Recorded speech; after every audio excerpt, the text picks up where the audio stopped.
Good morning, students. Today we will be revising whatever we have covered up till now, and then I will be showing you the syllabus in microcontroller and interfacing subject. So total we have 11 chapters with 5 credits. Out of 11 chapters, we have completed 5 chapters. Up to IO port programming we have completed. So I will be revising the 5 chapters and I will be showing you the rest of the syllabus so you can plan your study accordingly. So in chapter number 1, we started with introduction of 8051 microcontroller. In that we have studied it basically what is controller, what is the application and what is the usage of it. Then we studied it how it is different from processor. Microprocessor is a general purpose device while microcontroller is application specific device. So based on various difference of points between microprocessor and microcontroller based on cost, based on power consumption, based on speed, based on instruction set, based on number of IO peripherals. All this difference of points we have already discussed. Then we moved ahead to introduction to 8051.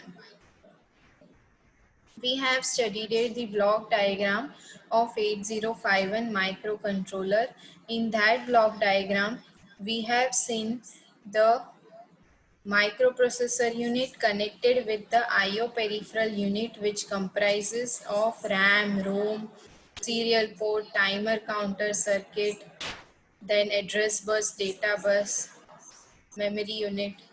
So this was the basic block diagram, and then we had the overview of 8051 family developed by Atmel, Philips. We saw various microcontrollers for other families also. From this overview, we shifted to the architecture of 8051. So this was the second half of our chapter number 1. In this, we saw architecture of 8051 microcontroller in detail. In architecture, the blocks we have seen are ALU, register set, input-output port. In 8051, there are 4 IO ports, port 0, port 1, port 2 and port 3. Then we have saw the ALU unit, arithmetic and logical unit, where we are going to perform our arithmetic and logical operations. Then we have seen the different register set available in 8051. The register set includes of general purpose register like accumulator, then B register, then register from R0 to R8. All are 8-bit register. Then in 16-bit register set we saw program counter, stack pointer, data pointer register. So all this thing we have studied it in architecture of 8051. Then we have seen the RAM ROM size. Yes, the next topic we have seen is the flag bits and PSW register. Flag bits include the carry flag, auxiliary flag, parity flag, zero flag. So this flags we have seen in flag bit. And whole flag set is known as PSW register. That register is called program status word register. Then we have seen the 8051 register bank. In register bank, we have seen the memory allocated to general purpose register and IO registers. In register bank, the addresses or the locations are defined for memory allocated to this register set. General purpose register are R0 to R8 and IO register are also there. With 4 IO ports, every port is having 8 register. So total there are 32 pins. So 8 pins for one port. So there are 32 pins for IO registers. Then we have seen the stack and RAM space for 8051. Now coming to the next topic. In the next chapter, we have started with the assembly language programming of 8051. In assembly language programming, we have started with introduction to 8051 programming. The programming we are doing in Kale Microvision software. For that, we have learned the basic assembly language instructions like add, subtract, move, and rotate. All those instructions we have seen that we can do programming in assembly language. Then we have seen how to write assembly program. So for that we have studied a structure of assembly language. Once you have written the program, how to run that program, we have studied it in assembling and running 8051 program. Then we have seen the data type and directives. In data type, we have seen ORG, EQU. So all these things in directives we have studied it. In chapter 2, again we have studied a different instruction set. We have studied a jump instruction, looping concept of jump instruction or branching instruction. Then we have seen the call instruction.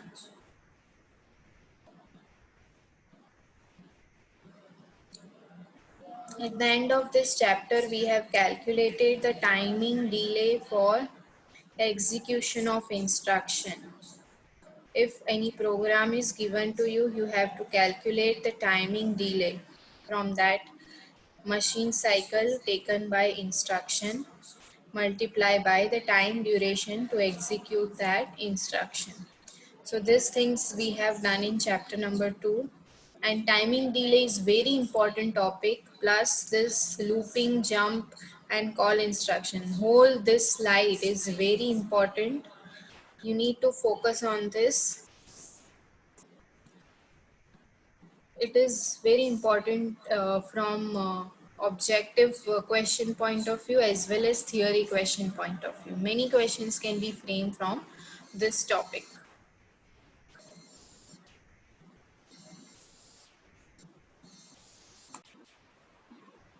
So all these concepts we have studied in chapter number 2. In chapter number 3, we started with the register addressing modes.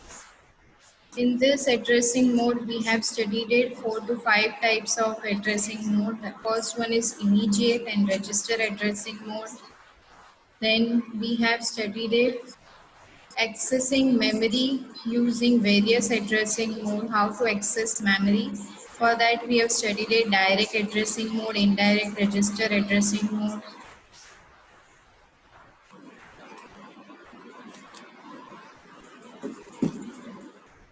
Then next, we have studied bit addresses for IO and RAM memory.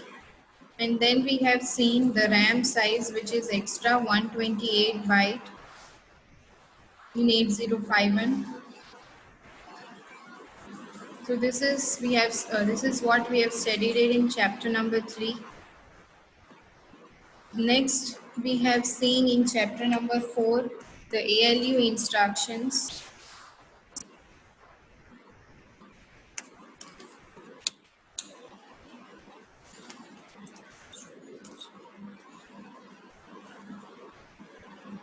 In this, we have seen the arithmetic and logical instructions and program. First, we have seen the arithmetic instructions like add, subtract. In that also we have seen variation with carry and with borrow. Then we have seen how to perform signed operations. So for subtraction, we have seen this sign number concept. Then we have used DA, that is adjust accumulator instruction, all those concepts we have seen in this. Then we have seen in logical and compare instruction. In logical instruction, we have studied it or and XOR instruction. Then in comparison instruction, we have seen the rotate left, right, then rotate right and left through carry. All those things we have seen here in logical and compare instruction. Also, we have studied it, the compare instruction, and from that we have seen the setting and resetting of carry and zero flag, rotate instruction and data serialization. Also we have seen how to send data serially one by one bit at a time. All those concepts we have seen in data serialization. And the last topic of this chapter was BCD, ASCII and other application programs. So all this we have covered in chapter number 4. Chapter number 5, we started with IO port programming and 7-segment display. In this chapter, we have learned the programming of 8051 with input-output peripherals, and we have seen how to manipulate the IO bit for programming. Then we have seen the internal structure of ports. In this, we have seen the structure and circuit diagrams of all the 4 ports, port 0, port 1, port 2 and port 3. Then moving ahead, we have seen the introduction of 7-segment display, how to configure 7-segment display with 8051 microcontroller. Then we have seen the 2 configurations of 7-segment display. 2 configurations of 7-segment display are common anode and common cathode. Then we have seen the interfacing of 7-segment display with 8051 and how to display the count from 0 to 9 in a loop form. Then we have seen the interfacing of push button, and then we have seen the interfacing of switch with 7-segment display. Then at the last we have seen generation of square wave on port pin with different duty cycle using loop concept. So all this thing we have seen practically. Theoretical questions are not possible from this. Very rare questions are possible. So all this portion is practical portion. We have tried to see it in Kale Microvision software, and I have tried to interface the 7-segment display, and I have shown the video for that. Then this much syllabus is completed up till now, and from this much syllabus 40% syllabus will be there in your first mid-sem exam, which will be up to chapter number 4. Chapter number 4 means up to arithmetic and logical instruction. This chapter we have completed, which is extra. We will take in next sem. Now the next syllabus is chapter number 6. Moving ahead now, I will be starting from next session onwards towards chapter number 6, that is C programming in 8051 microcontroller. In this chapter, we will be seeing data types and time delay in 8051 C programming. Then we will be seeing IO programming in C language for 8051. Then we will see logical operations in C programming for 8051. Then we will see data conversion programs. Data conversion programs means we are converting data given in binary to hexadecimal, octal to hexadecimal, binary to decimal. All those conversion means data conversion here. Then we will see accessing of ROM space in 8051 using C programming. So whole 6th chapter is based on C programming. Up till now you have studied it was assembly language programming. I will tell you how to write syntax for C programming. This is the most important chapter of your syllabus. So try to focus on it, and you have various practical applications from this chapter, because once you know how to write program, easily you will be able to interface with the other IO peripheral. So this is the most important chapter, objective, theoretical, subjective, all type of question can be asked from this chapter. So at the time of second mid-sem, I will again tell you the importance of this chapter, but up till MSc 1, it is fine if you are not considering this chapter.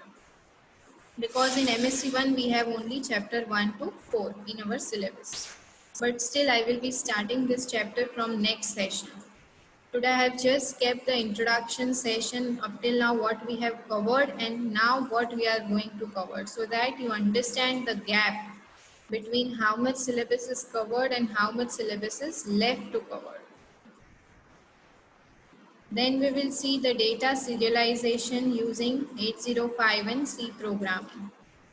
And next we will be seeing the hardware connection and hex file generation in 8051.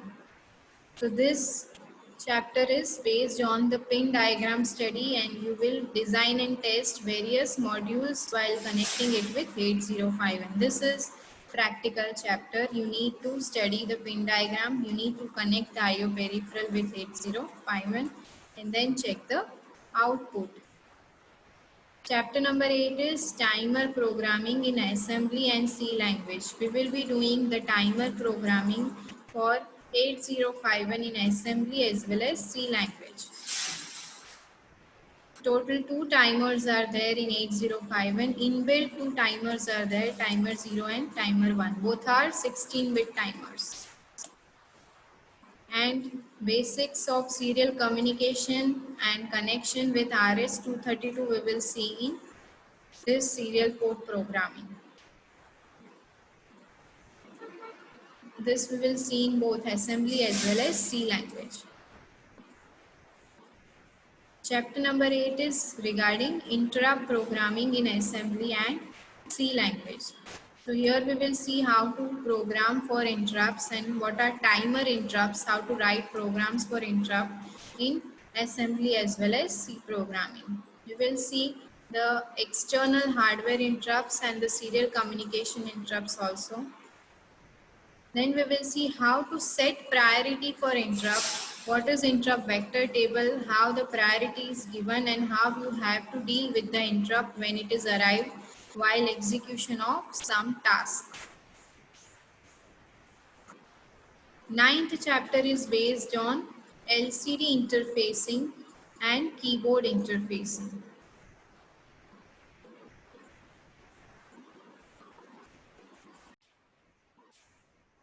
So this chapter is related to LCD and keyboard interfacing. Next chapter is based on ADC and DAC interfacing. Rest of the all chapters are related to interfacing only. ADC is analog to digital converter and DAC is digital to analog converter.